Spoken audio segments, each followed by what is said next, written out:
వాళ్ళు 1,00,000 మంది, మనకి 3 లక్షల సైన్యం ఉంది. 25,000 మందిని చంపాం, 60,000 మందిని చంపుకున్నాం.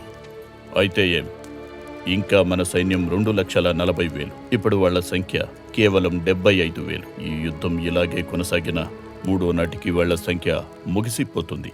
అప్పటికీ మన సేన మిగిలుంటుంది. ఈ దేశం మనదవుతుంది. శాతకర్ణి ఒక్కడు మిగులుంటే చాలు డెమిత్రియస్, మనలో ఒక్కరూ మిగలరు. మీరతన్ని యుద్ధంలో చూశారు, నేనతనిలోనే యుద్ధాన్ని చూశాను. అంటే వాడికి చావు లేదా? ఉంది. దాని పేరు ఎథీనా. అపార సైన్యం చేయలేనిది ఆడది చేస్తుంది.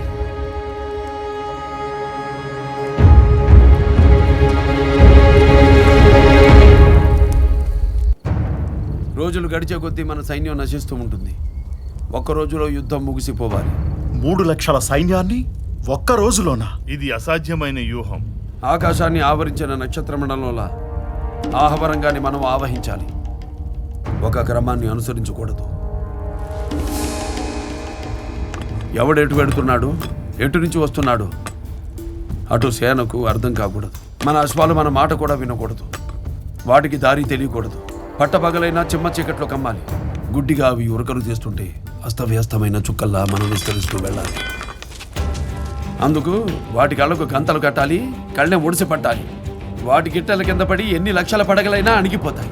ఆ డెమిత్రియస్ నా కంటపడితే చాలు, వాడు వాడి చౌమో శాతమానకేతరానికి సాగిల పడవలసిందే. ప్రభు, శత్రువుల వేగు సందేశంతో వచ్చాడు. శత్రువు అయిన ఘనతను గౌరవించడం రాజలక్షణం. నేటి సమరంలో మీ సేనల స్వైర విహారం మాకు ముచ్చటేసింది. కానీ అపార జన నష్టం మమ్మల్ని ఆలోచింపజేసింది. ఉభయులకు సమ్మతమైన మధ్య మార్గాన్ని అనుసరించడం మన ధర్మం. అంగీకరిస్తే మా అంతరంగాన్ని ఏకాంతంగా మీకు తెలియజేస్తాం. ఆహ్వానిస్తారని ఆశిస్తూ యవన సామ్రాట్ డెమిత్రియస్. ప్రభు, నమ్మవద్దు. ఇది పగవాడి పన్నుగడ. ప్రజాక్షేమమన్న మాటకు తలవంచడం ప్రభు బాధ్యత. సమ్మతమే. రమ్మను.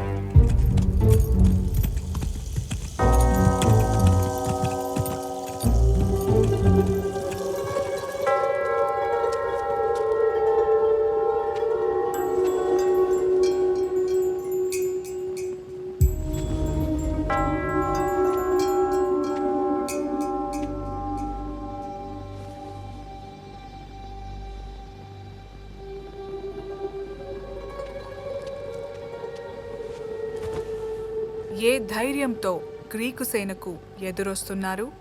మీరు పురుషోత్తముడి కంటే గొప్పవారా, చంద్రగుప్తుడి కంటే శౌర్యవంతులా? నాడు నీ నాట్యం చూసి నెమలవే అనుకున్నా. పగవాడి పౌరనివా?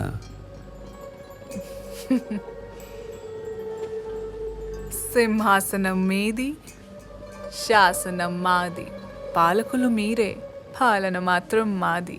సరే అంటే నేను కూడా నీ దాన్నవుతాను. గ్రీకుల అదుపాజ్ఞల్లో ఈ భూమిని ఏలుకుందాం. ఏమంటావు?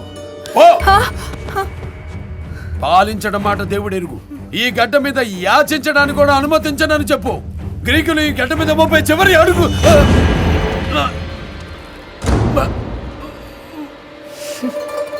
ఇప్పుడు నీ రక్తంలో ఉంది రోషం కాదు, విషం. ఈ కాలనాగు కక్కిన కాలకూట విషం.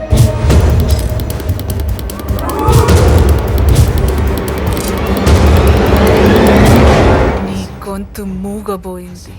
మెల్లమెల్లగా చూపు చీకటవుతుంది. నీ నెత్తురు విరుగుతుంది. ప్రాణం ఆవిరవుతుంది. నేను పావురాన్ని మాత్రమే కాదు శాతకర్ణి. కళ్యాణ దుర్గంలో నువ్వు ప్రాణాలు తీసిన పరిత ప్రియురాలిని.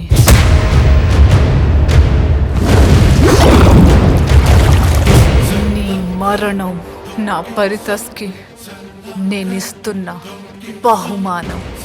చచ్చిపో, ఇక సెలవు.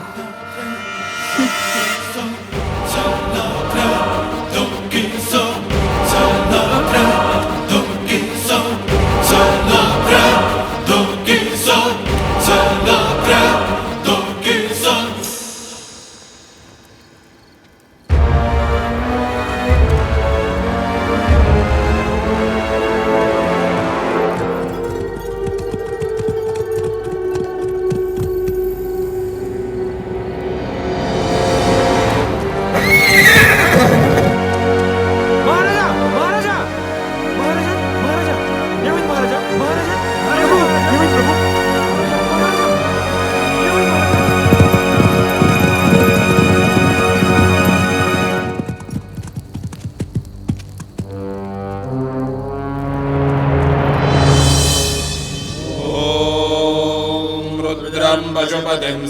वामनं नीलकण्ठमुमापतिं नमामि शिरसा देवं किं नो मृत्य సైనికులారా, ఎటోయిమాస్!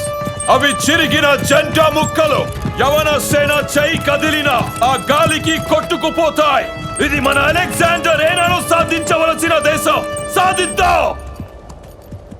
కళింగరాయ, ఏమిటి విషయం? నాయకుడు లేని పోరాటం నేను చేయలేను.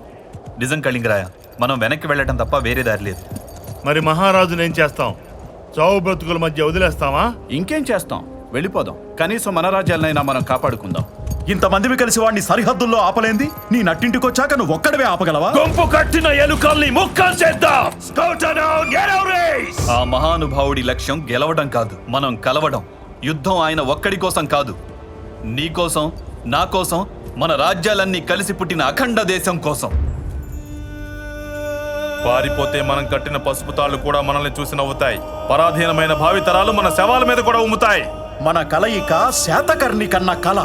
కలగన్నవాడు లేకపోయినా కల బతికే ఉండాలి. మహారాజు మనల్ని ఓడించి ఒకటిగా కలిపారు. ఇప్పుడు మనం కలిసి ఆయన కలను గెలిపిద్దాం. సమయం లేదు సేనలారా. విజయమా? విజయమా?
అప్పుడు ఒకే రాజ్యం.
ఆకాశాన్ని ఆవరించిన నక్షత్ర మండలంలో ఆహవరంగాన్ని మనం ఆవహించాలి.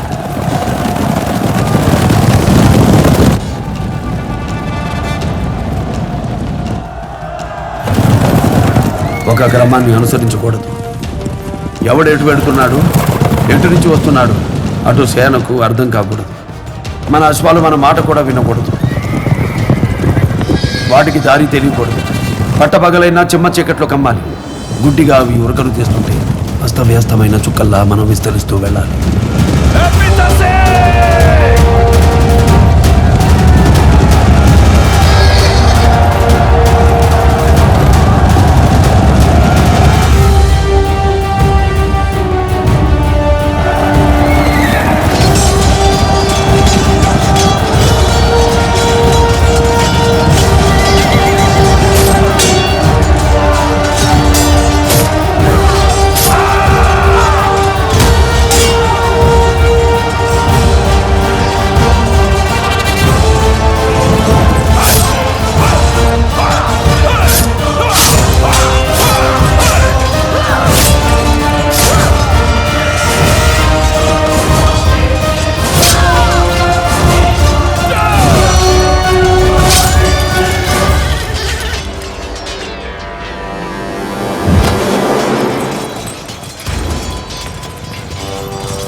ఆడదాని చేతికి విషమిచ్చి పంపిన నాడే నువ్వు ఓడిపోయావు డెమిత్రియస్.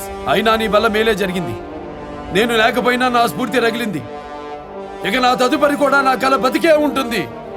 వెళ్ళు, ఈ ప్రపంచానికి నా మాటగా చాటి చెప్పు. ఈ దేశం ఉమ్మడి కుటుంబం. గదికి గదికి మధ్య గోడలుంటాయి, గొడవలుంటాయి. ఈ ఇల్లు నాదంటే నాదని కొట్టుకుంటాం.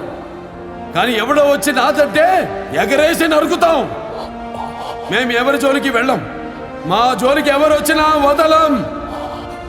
సరిహద్దుల దగ్గరే మీకు శ్మశానం నిర్మిస్తాం, మీ మొండాల మీద మా జెండాని ఎగరేస్తాం.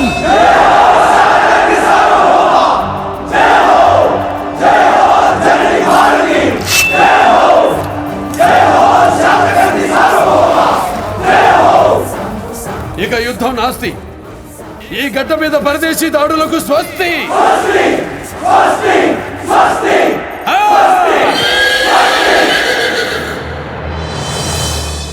మళ్ళీ ఈ గడ్డం మీద కాలు మోపడానికి పరదేశీయులకు 1500 సంవత్సరాలు పట్టింది.